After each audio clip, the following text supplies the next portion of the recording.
Elias Vorn woke before sunrise. The cold air inside the abandoned warehouse clung to his skin like ice. Somewhere outside, ships groaned against the docks, and gulls screamed across the gray sky. For a moment, he didn't move. He was still thinking about the dream, the tunnels, the strange glowing symbol carved into ancient stone, and the voices. They had not spoken English, yet somehow he understood them. That was what frightened him the most, because he had never learned that language, and yet the meaning had appeared in his mind as clearly as if someone had whispered it directly into his thoughts. The symbol meant only one thing: gate. Outside, New York City was already waking. Factory whistles screamed, horse wagons rolled through narrow streets, workers hurried toward the harbor. To everyone else, it was an ordinary morning, but Elias could feel something shifting around him. The whisper inside his mind had returned again, and this time it carried a different warning. Not just danger. Something was near, something buried, something beneath the city itself. Across the Atlantic, in London, the men in the quiet government office were no longer discussing whether Elias had survived. Now they were discussing how quickly they could reach him. A new file had been placed on the table, thicker this time. Inside were documents that almost no one in the British government was allowed to read. One officer slowly opened it. Inside were photographs taken years earlier during a secret geological survey beneath Liverpool. But the images showed no coal, no stone. Instead, they revealed something impossible: a perfectly carved stone chamber hidden deep beneath the mine. Walls covered with strange symbols, the same symbols Elias had seen, and in the center of the chamber, a circular doorway carved into solid rock. The gray-haired officer looked around the room. "You all know what this means." Another man spoke quietly. "The chamber is older than any human structure we know. Thousands of years older."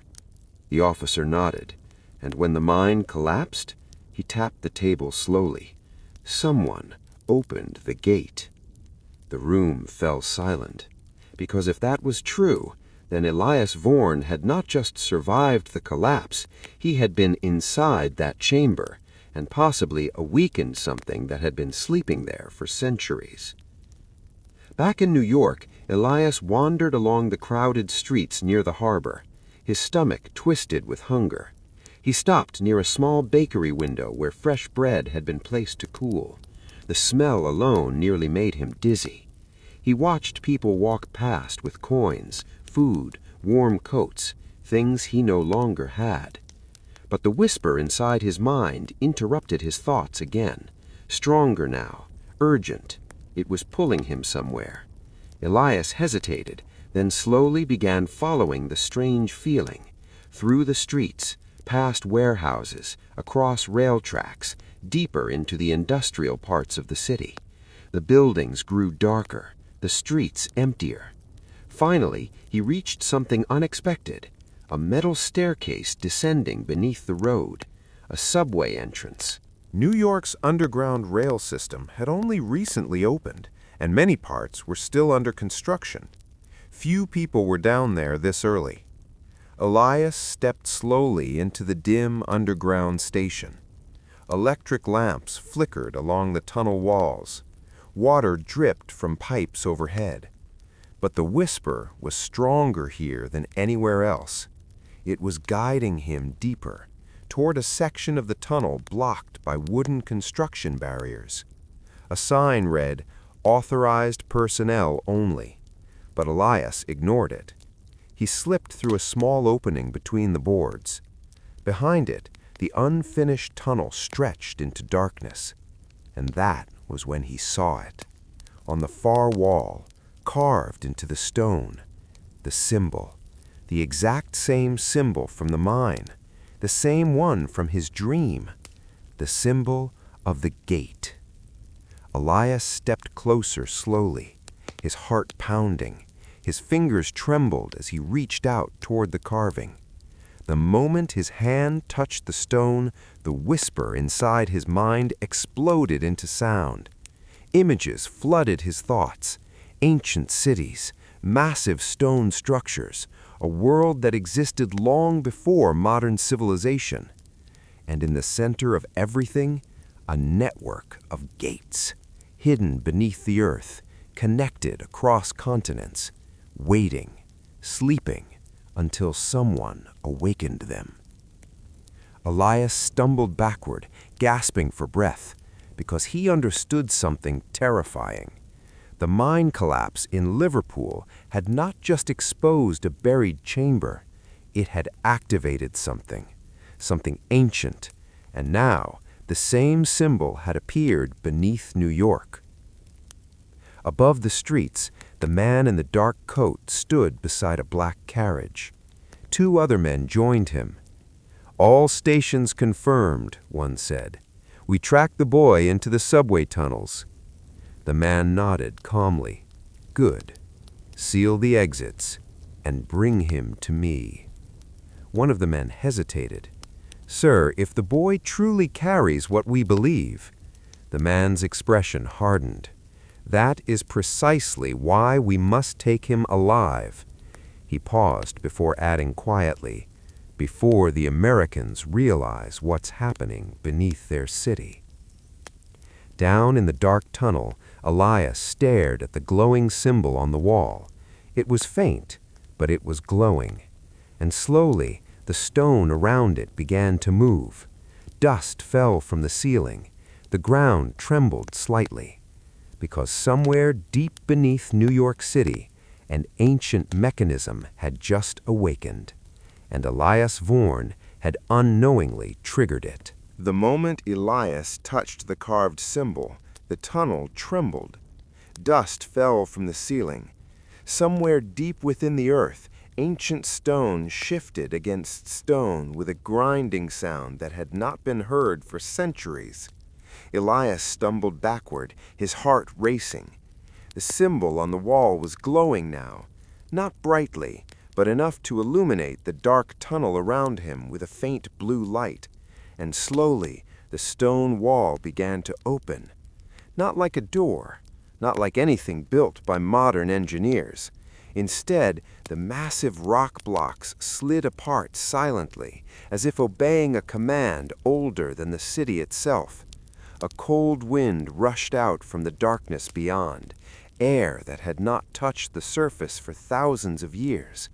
Elias stood frozen, because beyond the opening was not another tunnel.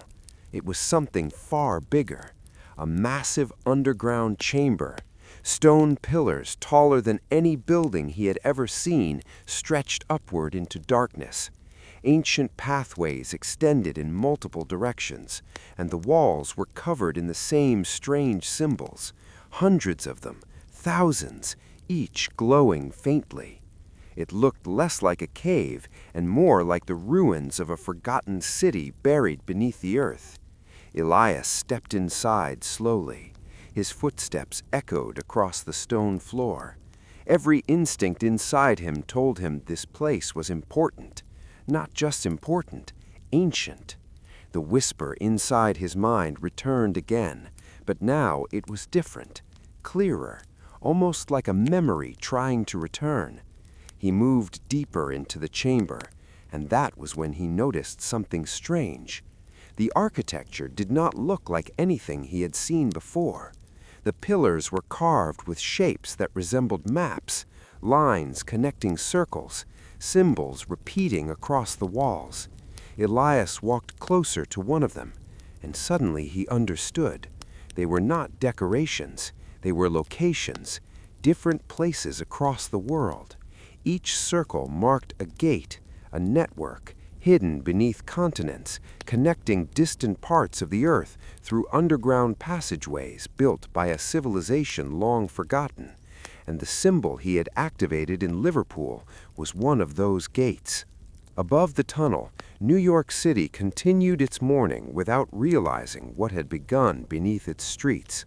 Workers crossed bridges, Street vendors opened their stalls, and horse carriages rolled past the entrance of the subway construction site, where 3 men in dark coats now stood silently. The man who had chased Elias earlier looked down the staircase calmly. "He's inside," one of his agents said. The leader nodded. "Good. Bring the equipment."